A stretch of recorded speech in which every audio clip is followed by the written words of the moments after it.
If there is one film that is as universally beloved and admired as The Godfather, that film is The Godfather Part 2. They are frequently mentioned together, but today we'll have them duel in the two most important areas of filmmaking, the screenplay and the direction. It's not personal, son.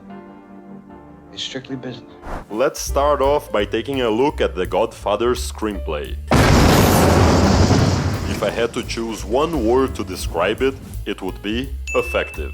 Even with a length of 3 hours, the film does not waste a single scene, character, or word. Hey, come on over here with me. I want to show you something really beautiful. They are $600,000 on 4 hooks. I'm in danger! Tom Hagen mentions Salazzo is handy with a knife. Supposed to be very good with a knife. We'll see him use the knife. We see Don Corleone hearing 3 plaintiffs, being 3 the holy number in storytelling, and each request plays a role in the plot. First, Bonacera asks for justice. It is solved off-screen. Then it pays off in the story when he is asked to unbutcher Sonny's body. Setup, payoff.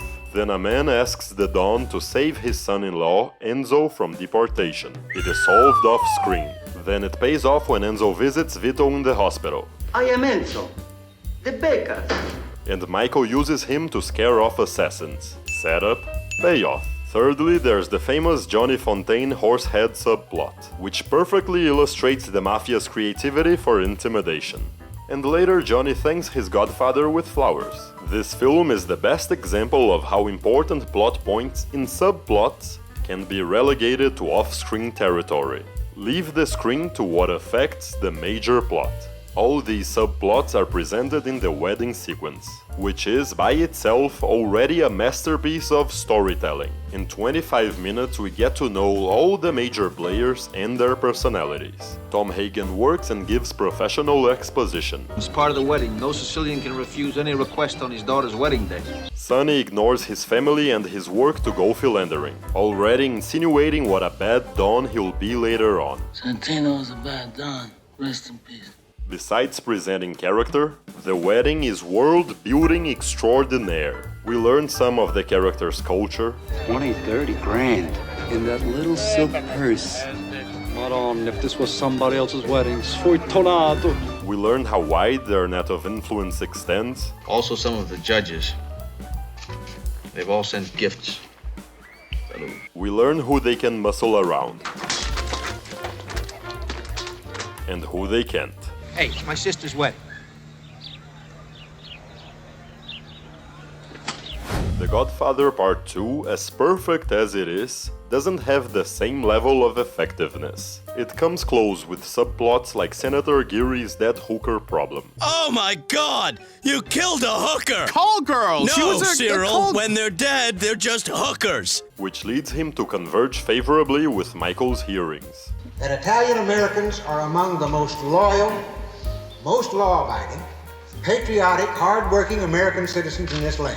But overall, I'd say Part 2 is just a little convoluted. If those Rosato brothers are in the film just to turn Frank against Michael, why do we need to hear so much about them? Clemenza promised the Rosato brothers 3 territories in the Bronx. And I want those Rosato brothers dead. To get rid of the Rosato brothers. Settle these troubles with the Rosato brothers. In the Rosato brothers' favor. The Rosato brothers. The Rosato brothers. The Rosato brothers. Who opened Michael's drapes? Not even Fredo would have been dumb enough to think that's a non-murderer's request. And who killed the shooters? Definitely not Fredo. The first film doesn't leave a single hanging thread.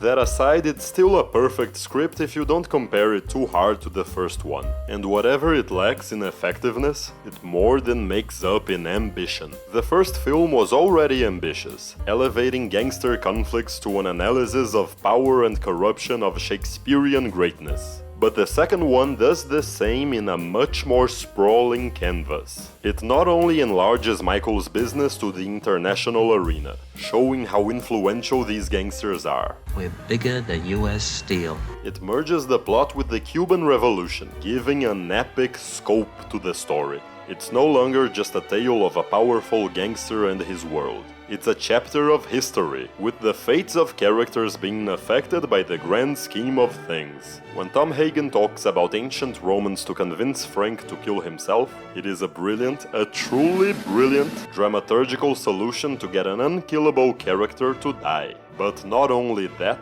it's a profoundly rich use of the story's theme. The Corleones are compared to the Caesars. Everything they do is just a natural continuation of human history. Power and loyalty in different but similar forms surviving through the ages. In case that's not enough, the film also deals with the immigrant experience and the American dream. The double narrative structure also emphasizes how soulless Michael becomes. While Vito always goes back to the family he loves, Michael breaks his own family apart and kills his own brother just to send a message to nobody. Both films have dialogue that is nothing short of perfect. Each character sounds unique and irreplaceable down to the smallest details. Where does it say that you can't kill a cop? If history's taught us anything, it says you can kill anyone. Like how Sonny needs to be disciplined, then he pretends he already knew everything. Father would want to hear this. This is business, not personal. They shot my father. Even the shooting of your father was business, not personal, Sonny. A few moments later. You're taking this very personal. Tom, this is business, and this man is taking it very, very personal. Well, Papa never talked business at the table in front of the kids. 10 seconds later. We don't discuss business at the table. How Senator Geary mispronounces Vito, showing he didn't even do the most basic research before his speech. Anthony Vito Corleone. How Fredo calls himself smart twice in 10 seconds, being useless repetition one of the dumbest things a movie character can do. I can handle things. I'm smart. Not like everybody says. Like dumb, I'm smart. And I absolutely love how after having his parents killed, being fired, extorted, fired upon, and losing his firstborn, the only time Vito Corleone ever gets angry in the saga is when his godson acts unmanly. You can act like a man. What's the matter with you? You gotta love this guy. To conclude the screenplay battle, the first film has the most airtight plot, while the second one compensates with enormous ambition. I'll give the victory to Godfather 1, but only by a very slim margin. Now let's check how both films compare in the visual style. One could believe Coppola directed both films in the same way, and quite often that would be justified. Compare The Five Families Meeting with the Cuba Welcome. Visually, they're practically the same scene.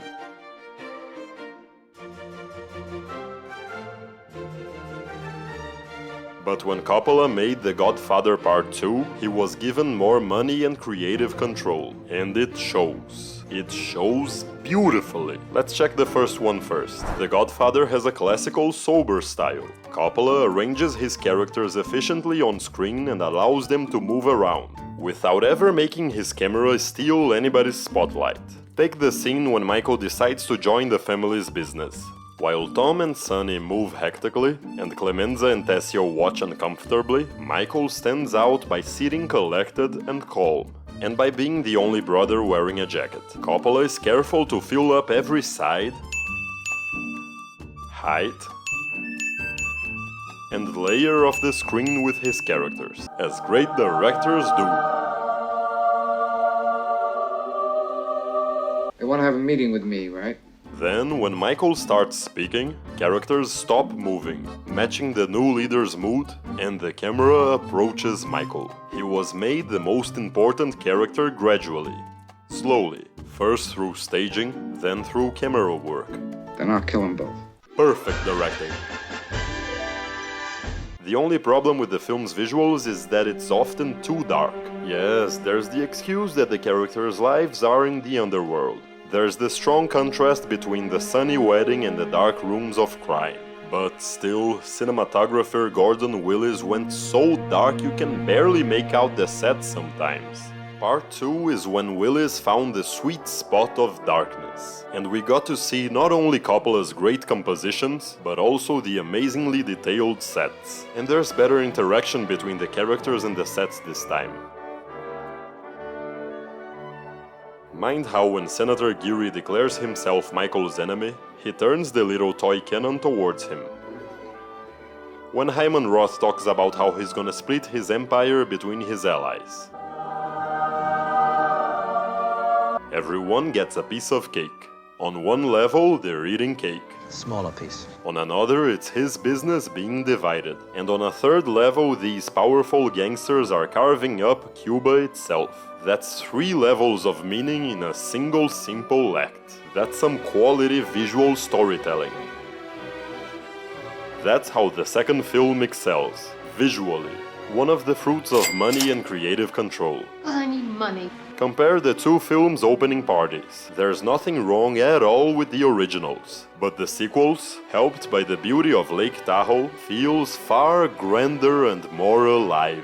The presence of this majestic landscape makes the sequence greater than just a party. It is characters in a living universe. It helps to give the film the epic grandeur the first movie lacks. Notice the flight of the seagulls, the boat sailing in the background, or just the non-stop undulation of the water. Movement is not only pleasing to the eye, it helps the movie feel alive. The Godfather is full of camera movements, but when you compare them to the ones in Part 2, you realize how limited they are. The sequel's camera is free to glide unrestrained.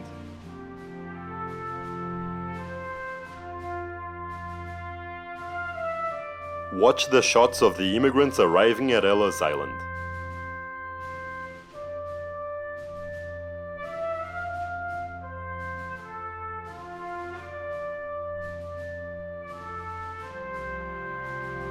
Or Vito walking on the rooftops.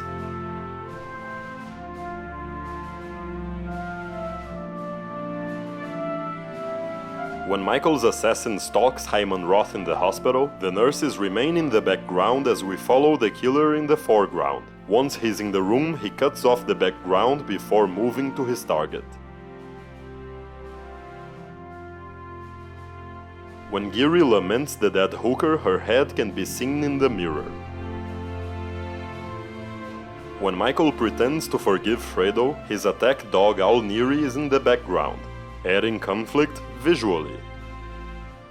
When Michael lies to the committee, Kay, the major audience of his lies, is always visible behind him, adding conflict visually. How the gun that will shoot Fredo is just barely framed. As if Coppola wants you to pretend it's not happening. The first film, as perfect as it is, has no such level of visual complexity. Therefore, directing-wise, the victory goes to Godfather 2 by a large margin. There's still something I can't fail to mention. The original has Marlon Brando's unrepeatable performance, which creates a unique human unlike anyone we've ever seen before or since. If you'd come to me in friendship, then the scum that ruined your daughter would be suffering this very day. But Part 2 has the greater music. Rota went full opera and the result is marvelous.